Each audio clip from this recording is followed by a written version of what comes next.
कुछ तस्वीरें ऐसी होती हैं जो सिर्फ खबर ही नहीं बल्कि पूरे सिस्टम का आईना बन जाती है।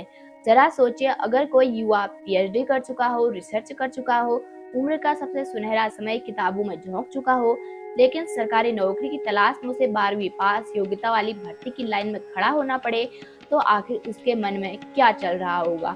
क्या ये सिर्फ बेरोजगारी की कहानी है या फिर हमारे रोजगार मॉडल की सबसे बड़ी विफलता? इस रिपोर्ट में हम आपको बताएंगे कि आखिर उत्तर प्रदेश की कांस्टेबल भर्ती ने क्यों पूरे देश का ध्यान अपनी ओर खींच लिया है, क्यों रेलवे स्टेशन से लेकर बस अड्डों तक सिर्फ युवाओं का ही सैलाब दिखाई दे रहा है, और क्यों लाखों युवाओं की यह भीड़ सिर्फ एक परीक्षा नहीं बल्कि अपने भविष्य की लड़ाई लड़ रही है। उत्तर प्रदेश में इन दिनों जहां नजर डालिए वहां सिर्फ युवाओं की भीड़ दिखाई दे रही है।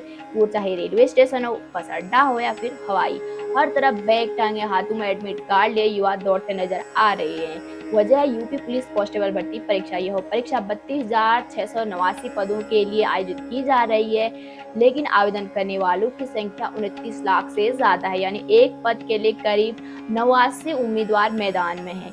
यह आंकड़ा सिर्फ एक भर्ती का नहीं बल्कि यह ये बताता है कि देश का युवा रोजगार के लिए किस हद तक संघर्ष कर रहा है। लेकिन इस भर्ती की सबसे चौंकाने वाली बात सिर्फ उम्मीदवारों की संख्या नहीं है, बल्कि सबसे बड़ी बात यह है कि जिस नौकरी की न्यूनतम योग्यता 12वीं पास है, उसके लिए MA, MSc, BTech, MTech, MBA, BBA और यहाँ तक कि पीएचडी कर चुके युवा भी आवेदन कर रहे हैं। यानी जिसने 20 से 25 साल पढ़ाई में लगा दिए, रिसर्च की, डिग्रियां हासिल की, वो भी आज एक कांस्टेबल की नौकरी पाने के लिए लाखों लोगों के बीच मुकाबला कर रहा है। यह दृश्य जितना भावुक है उतना ही ज्यादा चिंताजनक भी है। असल में बेरोजगारी सिर्फ एक नौकरी न मिलने का नाम नहीं है। बेरोजगारी का दर्द उस युवा से पूछिए जिसके घर में बूढ़े माँ बाप हो, बहन की शादी की जिम्मेदारी हो, छोटे भाई बहनों की पढ़ाई की चिंता हो, और जेब में डिग्रियां होने के बावजूद वो घर वालों को सिर्फ ये कह पा रहा हो कि अभी कोशिश कर रहा हूँ। डिग्री पूरी होने के बाद हर घर में एक ही सवाल पूछा जाता है, नौकरी कब लगेगी? और यही सवाल लाखों युवाओं को किसी भी उपलब्ध नौकरी की तरफ धकेल देता है।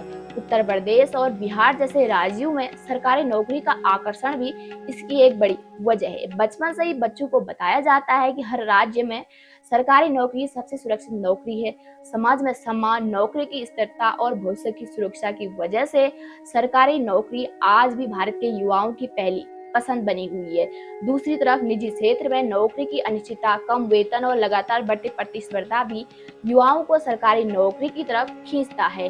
यही कारण है कि लाखों युवा किसी भी सरकारी भर्ती को छोड़ना नहीं चाहते हैं। उन्हें पता है कि मौका भले ही छोटा हो सकता है, लेकिन अगर उनकी नौकरी लग गई तो जिंदगी बदल जाएगी। शायद इसी उम्मीद से 29 लाख से ज्यादा युवाओं को परीक्षा केंद्र तक पहुंचाने के लिए मजबूर कर दिया। जून की भीषण गर्मी में लोग ट्रेनों से लगातार यात्रा कर रहे हैं। कई जगहों पर ट्रेनों में पैर रखने की जगह नहीं है, बसों में सीट नहीं है, लेकिन फिर भी युवा सफर कर रहा है क्योंकि उन्हें लगता है कि शायद इस बार उनकी किस्मत उनकी साथ दे देगी, उनकी नौकरी लग जाएगी। हालांकि इस तस्वीर का दूसरा पहलू भी है। जब एक पीएचडी धारक और एक 12वीं पास उम्मीदवार एक साथ नौकरी के लिए प्रतिस्पर्धा कर रहे हो, तो सवाल उठना स्वाभाविक है कि आखिरकार इतनी पढ़ाई का क्या फायदा हुआ? क्या हमारी शिक्षा व्यवस्था युवाओं को रोजगार देने में असफल हो रही है? क्या देश में उच्च शिक्षित युवाओं के लिए पर्याप्त अवसर नहीं है? ये सवाल सिर्फ उत्तर प्रदेश के लिए ही नहीं है, ये सवाल पूरे भारत देश के लिए है। रोजगार विशेषज्ञ भी मानते हैं कि भारत में हर साल लाखों युवा कॉलेजों और विश्वविद्यालयों से निकलते हैं, लेकिन उनके अनुरूप नौकरियां उतनी तेजी से नहीं बढ़ पा रही हैं। परिणाम यह होता है कि उच्च शिक्षित युवा भी उस नौकरियों की तरफ जाने लगते हैं जिनके लिए 12वीं पास योग्यता की जरूरत होती है। इसमें प्रतियोगिता और भी कठिन हो जाती है। लेकिन इस तमाम मुश्किलों के बीच भी एक बात साफ दिखाई देती है कि भारत का युवा हार मानने को तैयार नहीं है। भीषण गर्मी, लंबा सफर, लाखों उम्मीदवारों की भीड़ और सफलता की बेहद ही कम संभावना के बावजूद भी वह परीक्षा देने पहुंचते हैं, क्योंकि उन्हें भरोसा है कि शायद यही एक मौका है जब उनकी जिंदगी बदल सकती है।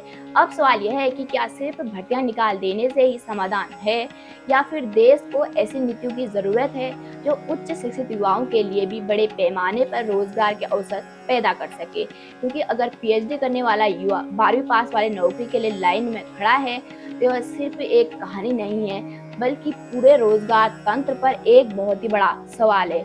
आपकी क्या राय है? क्या भारत में बेरोजगारी का संकट उतना ही बड़ा है जितना ये तस्वीरें दिखा रही हैं, या फिर युवाओं को सरकारी नौकरी के अलावा दूसरे विकल्पों पर भी ध्यान देना चाहिए। अपनी राय कमेंट बॉक्स में जरूर बताएगा। अगर आपको हमारी यह रिपोर्ट पसंद आई तो वीडियो को लाइक करें, शेयर करें और चैनल को सब्सक्राइब करना बिल्कुल भी ना भूलिएगा। धन्यवाद।